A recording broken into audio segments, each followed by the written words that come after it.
You're watching Ruslan Belov's channel, and this is your daily battlefield briefing from the Ukrainian front. Before we get into it, and I ask you to take this seriously, please subscribe to the channel and make sure you hit the bell icon. I know you hear this regularly, but today I want to explain why it matters more than ever. YouTube is systematically shadow banning content related to military topics and geopolitics. What that means in practice is this. Even if you're already subscribed, the algorithms simply stop showing our videos in your feed. No notifications, no views. You'll just never know a new episode came out. The bell is the only reliable way to bypass that mechanism and receive direct notifications. If you watch us regularly and value this work, 5 seconds of your time genuinely makes a difference. This isn't about vanity. It's about keeping this channel alive on a platform that is frankly not on our side. To everyone who's already subscribed and supporting us, a sincere thank you. Political backdrop. Lavrov, the Baltic states, and the logic of impunity. Let's start with the statement Lavrov made yesterday. The foreign minister once again raised the issue of the so-called red lines that European states are crossing with ever-growing confidence. This time the focus was specifically on the Baltic countries, which have effectively opened their airspace to drones striking Russian territory, the Leningrad region in particular. Lavrov made his statement, put Russia's position on record. But let's ask ourselves an honest question. What exactly did we expect? Why are they doing this? Why do their actions grow bolder with every passing month? The answer is entirely straightforward and requires no deep geopolitical analysis. Over 4 years of war, these countries have never once faced any real consequence for their actions. Not once. Not a single strike, not a single tangible cost, not a single instrument of pressure that would make them genuinely reconsider the price of such decisions. In international politics, as in any other area of human behavior, one logic applies consistently.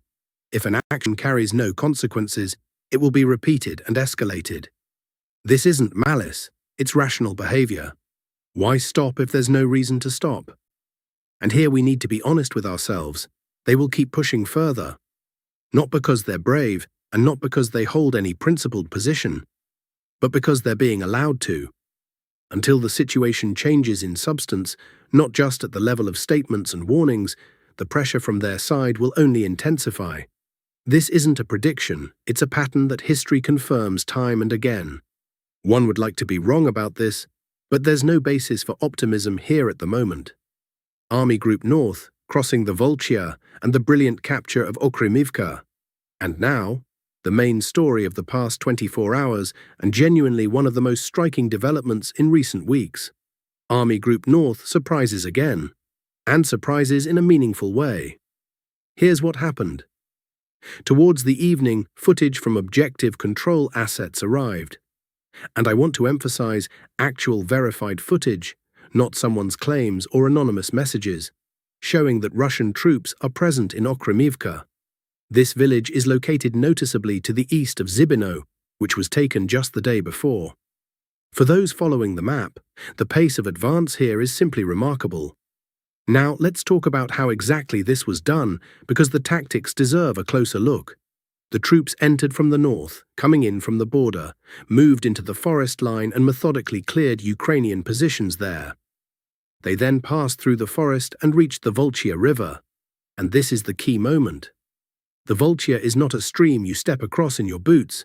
It's a full-scale river, approximately 50 meters wide. Crossing a river under potential enemy fire is a distinct and highly demanding military task, one requiring coordination, initiative, precise inter-unit synchronization, and frankly, no small amount of courage. The troops delivered. After the crossing came a rapid push into Okremivka. The calculation was built on surprise, and it paid off completely.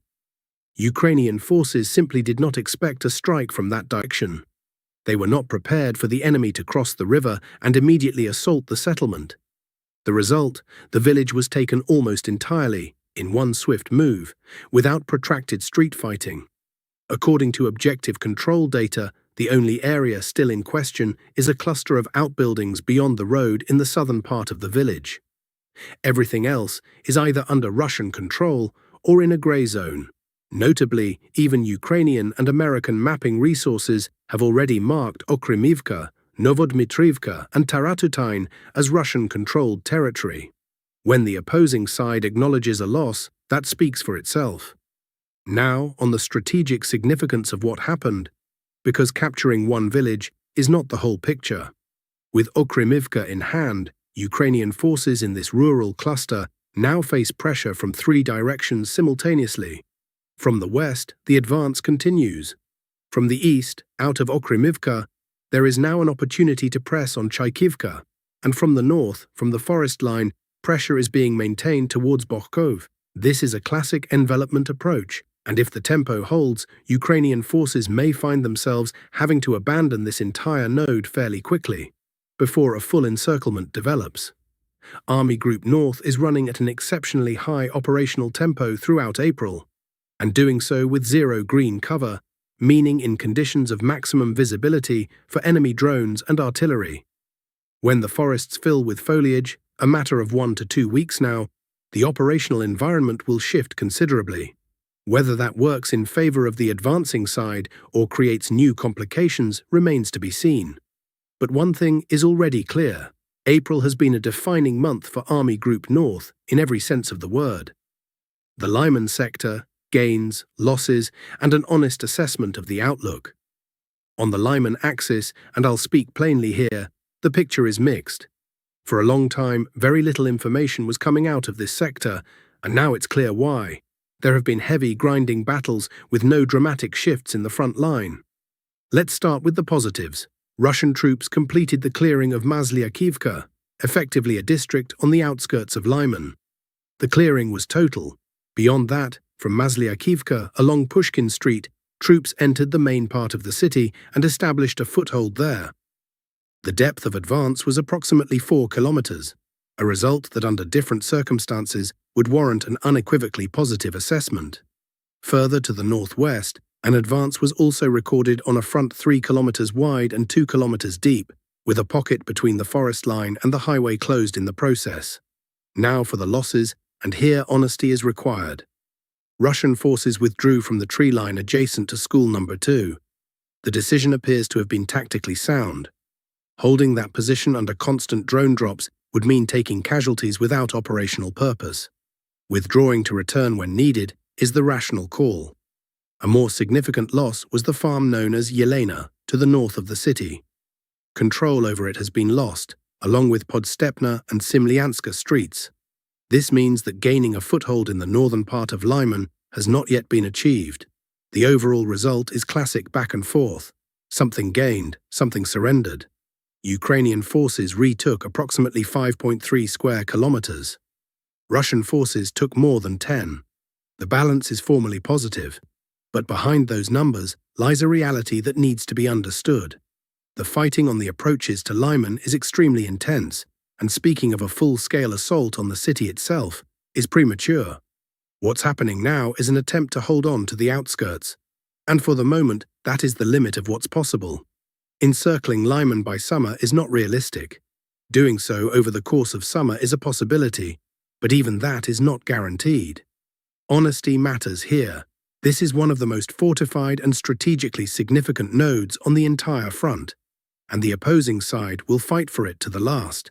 Both the Vovchansk and Lyman sectors fall under Army Group West's responsibility, and it has to be acknowledged that both are difficult right now. Logistics at Lyman are significantly better than at Vovchansk, which provides a certain advantage, but it doesn't change the overall picture of an exhausting attritional struggle. The Zaporizhzhia axis, the Orikhiv and Huliai-Pol sectors. On the Orikhiv axis, the situation has remained relatively stable for several weeks running. The front line is barely moving. The main activity is concentrated around Primorske and Stepnohirsk. Ukrainian forces have been making persistent attempts to counterattack in the direction of Stepnohirsk, but according to available reports, all of these attempts are being repelled. A separate note on Lukyanivske and Pavlivka. Several mapping services have already colored these settlements in favor of Ukrainian forces, but on current evidence the conclusion is premature. Neither Ukrainian nor Russian sources are providing confirming footage. In all likelihood, we're looking at a grey zone where the situation remains genuinely unclear. As soon as reliable confirmation emerges, we'll report it. Across the entire contact line, FPV drones and artillery are active on both sides. Novoandriivka, Novodanilivka, Malotokmachka and Orikhiv itself are all under regular strikes. On the Huliipol axis, the front line has also remained unchanged, though the volume of video material coming out of this sector has increased noticeably in recent days. A mechanized attack by Ukrainian forces in the direction of Starokranka was recorded. The attack was repelled and an armored vehicle destroyed. One notable detail: the route taken by that vehicle passed through Tsvetkova and Krynikne, which indirectly suggests that these settlements are either under Ukrainian control or in a grey zone. The fact that armored vehicles were using the road through these villages is itself telling. Dobropoli has been confirmed as a Russian-controlled settlement, with an advance of 600 meters recorded in the residential part of the town. Despite having changed hands multiple times, it is currently under Russian control. Russian forces are also continuing to strike Ukrainian positions in Huliipilske, Verkhnya Tersa, and Vovchansk, the Dnipropetrovsk and Novopavlivka axes. On the Novopavlivka sector, the same picture as on the Lyman axis, positional back and forth with no fundamental shift in the front line. Some positions lost, some gained. The overall result for this sector is neutral. On the Dnipropetrovsk axis, active fighting is being recorded across several settlements simultaneously: Danilivka, Vishnyov, Verbov, and Sosnivka. Clashes are being reported along virtually the entire contact line. Stepov, Berezove, and Turnovi have been confirmed as under Russian control on the basis of received video material. The daily balance. To sum up the past 24 hours in figures, Ukrainian forces, taking into account updates from the Lyman sector and Novopavlivka, retook approximately 20 square kilometers in total. Russian forces took around 30. The net gain is approximately 10 square kilometers. A complicated day, but one that ends in positive territory: the Middle East, the Iranian gambit, the Strait of Hormuz, and the yuan oil play.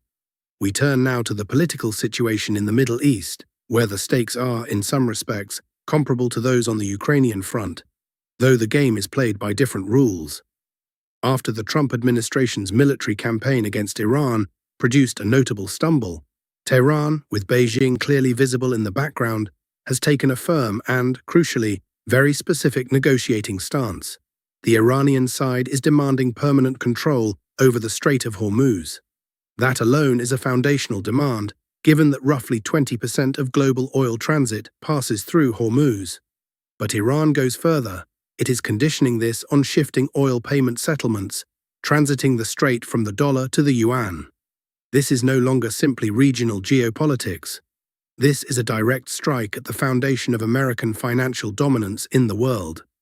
The petrodollar is one of the cornerstones of the United States' global position. An attack on it is an attack on the entire architecture of American economic hegemony. What options does Washington have? Accepting the terms means acknowledging a devastating strategic defeat. Handing control of Arab oil to China, its primary geopolitical rival, is categorically unacceptable to the United States. The blow to the image of the global hegemon would be enormous, and the consequences would be felt for years. The most likely scenario, therefore, is not capitulation, but a painful draw. Another military campaign, the aim of which is not victory, but the restoration of the status quo on American terms. What might that look like in practice? The United States will in all likelihood carry out airstrikes against Iran's oil and gas infrastructure. The infrastructure of its Arab allies, the Gulf petro-monarchies, which at some point handed over full responsibility for their own security to the American umbrella, will suffer collateral damage in the process. They will now pay a concrete price for that decision. Simultaneously, the external naval blockade of Iranian ports will continue. The combined objective, to inflict maximum economic damage on Iran while cutting China off from both Iranian and Arab oil supplies. The United States is no longer dependent on these supplies, which gives it considerable freedom of action. The collateral damage from such a scenario will extend far beyond Beijing. European allies of Washington will be hit. as will partners in East Asia and neutral actors, India above all, which has been actively purchasing Iranian oil at a discount. In the long run, this strategy will inevitably come back to cost the United States: erosion of allied trust, acceleration of de-dollarization, a further rise in anti-American sentiment across the global South. But in world politics, the planning horizon rarely extends beyond the current electoral cycle. Short-term logic consistently defeats strategic thinking, and this is arguably one of the deepest structural flaws in the modern international system. Those who make the decisions rarely bear their long-term consequences personally. This produces a systemic bias towards short-termism, and the Middle East today is a vivid illustration of exactly that logic at work. The conflict in the Persian Gulf will resume, in one form or another, within the coming weeks. The game is not over, it is entering its decisive phase. That's all for today. Keep watching the situation. Maintain a clear and sober perspective on what's happening. Don't trust propaganda from either side. Analyze the facts. See you in the next episode. Take care of yourselves and your loved ones.